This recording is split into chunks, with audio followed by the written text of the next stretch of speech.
Bonjour à tous.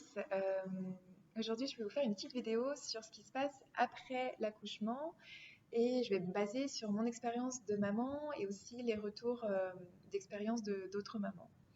Alors, pendant la grossesse, c'est vrai qu'on est plutôt assez bien suivi par une sage-femme, en tout cas si on en ressent le besoin ou pas, et qu'on est assez bien préparé concernant l'accouchement, même si on sait bien que l'accouchement, il va jamais se dérouler comme on l'avait prévu.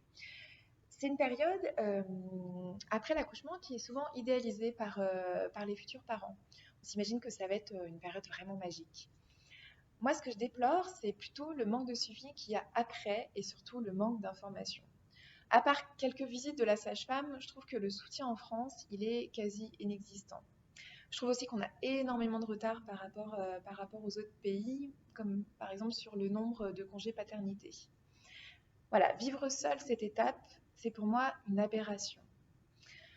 On subit vraiment les décisions gouvernementales de ce côté-là et je trouve qu'ils ne se rendent pas compte de la détresse qu'il peut y avoir chez des jeunes mamans, chez des jeunes parents durant cette période. Et en plus, ce moment, il va conditionner tellement sur la qualité de la relation future avec l'enfant.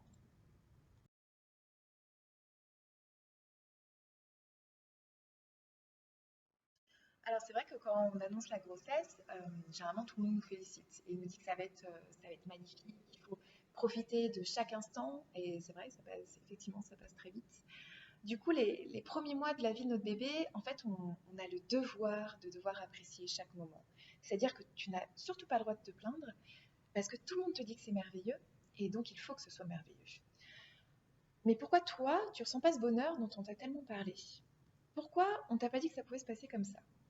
Alors, effectivement, c'est merveilleux de mettre au monde la vie, mais je trouve que c'est aussi des moments de souffrance, de manque de temps, de fatigue, qu'on banalise trop et qui est souvent tabou.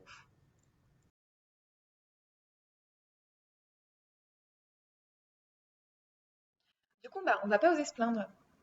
Et comme on est plutôt dans une société, on est beaucoup sur le paraître, il y a une certaine compétition inconsciente pour paraître la plus heureuse des mamans. Euh, la maman qui sait tout faire, qui arrive à concilier sa vie de famille, sa vie professionnelle, être à la fois une bonne maman, une femme et une professionnelle. Voilà, en tout cas pour ma part, c'est une mission impossible. Euh, En fait, on va essayer de montrer la meilleure image de nous-mêmes et de notre famille aux autres, par des photos, par des messages.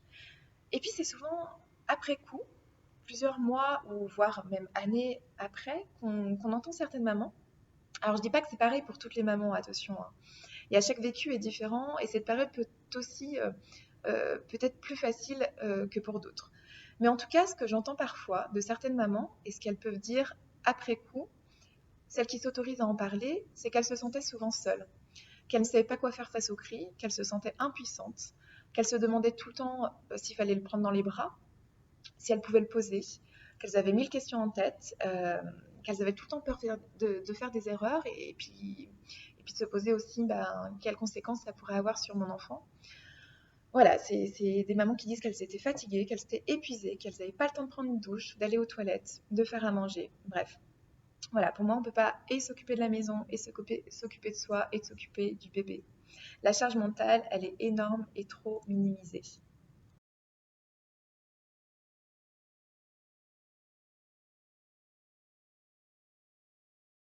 Puis, alors, il y a aussi l'accouchement qui peut mal se dérouler. Et ça, on n'a pas le temps de l'intégrer psychiquement, que nous sommes... En fait, on est déjà à devoir s'occuper de notre nourrisson. L'accouchement, il peut être vécu vraiment comme un véritable traumatisme avec des conséquences physiques et psychologiques. Et donc, il n'y a que le temps qui nous permettrait de nous en remettre. Mais nous ne l'avons pas et on doit tout de suite gérer et la fatigue et la douleur et les transformations sur notre corps. Et on plonge immédiatement dans cette phase expérimentale qui est celle de découvrir et de s'occuper de notre nouveau-né et surtout d'avoir sa vie entre nos mains. Et ça, c'est une sacrée responsabilité. Et ce qui peut être forcément vraiment angoissant. Je trouve aussi qu'on ne parle pas assez de la chute des hormones qui se fait quelques jours après l'accouchement, qui peut vraiment avoir un impact sur notre état, sur notre morale, sur... Et puis toute la fatigue aussi accumulée de l'accouchement, voire la période avant l'accouchement, quand on sait bien que le sommeil il est toujours un peu perturbé sur les derniers mois de l'accouchement. Voilà, alors je ne parle même pas de tout ce qui est de l'équilibre du couple. qui se trouve aussi complètement chamboulé. Et je ferai d'ailleurs une petite vidéo sur le bouleversement du couple suite à l'arrivée d'un enfant, car il y a beaucoup de choses à dire.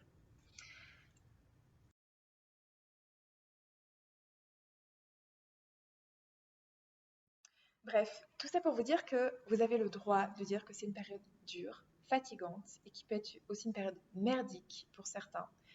Vous avez le droit de dire que vous n'y arrivez pas, vous autorisez à demander de l'aide. Par exemple, un parent, un ami peut vous apporter des repas préparés sans culpabiliser. Surtout, ne culpabilisez pas. On n'ose jamais demander et pourtant oser. Vous verrez à quel point ça fait plaisir aux autres de rendre service.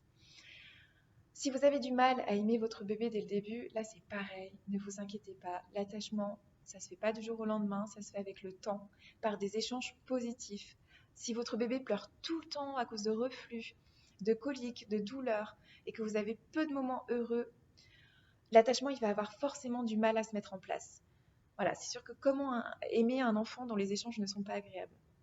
Si rien ne se passe comme vous l'avez imaginé, alors vous pouvez ressentir de la colère envers vous-même, envers votre enfant et envers les papas. Bref, j'essaye de ne pas effrayer les futurs parents, enfin en tout cas c'est vraiment pas le but, mais juste pour vous dire qu'il ne faut pas hésiter à demander de l'aide, déléguer pour les courses ou autres, demander à quelqu'un d'aller faire un tour en poussette ou au papa pour vous laisser un moment de répit. Arrivez à lâcher, car si vous ne vous autorisez pas des moments off, alors vous allez vous épuiser et encore une fois ça va vraiment entacher la relation avec votre enfant. Et d'ailleurs je ferai aussi une vidéo sur l'épuisement parental et comment on peut l'éviter. Si je vous en parle, c'est que les premiers jours, ces premières rencontres, elles influencent l'avenir de la relation entre la mère et l'enfant. Donc préparez-vous à ce que ce soit pas parfait, à ce que vous craquiez. Vous en avez le droit et n'oubliez pas que beaucoup de femmes passent par là. Ça ne fera pas de vous une mauvaise mère.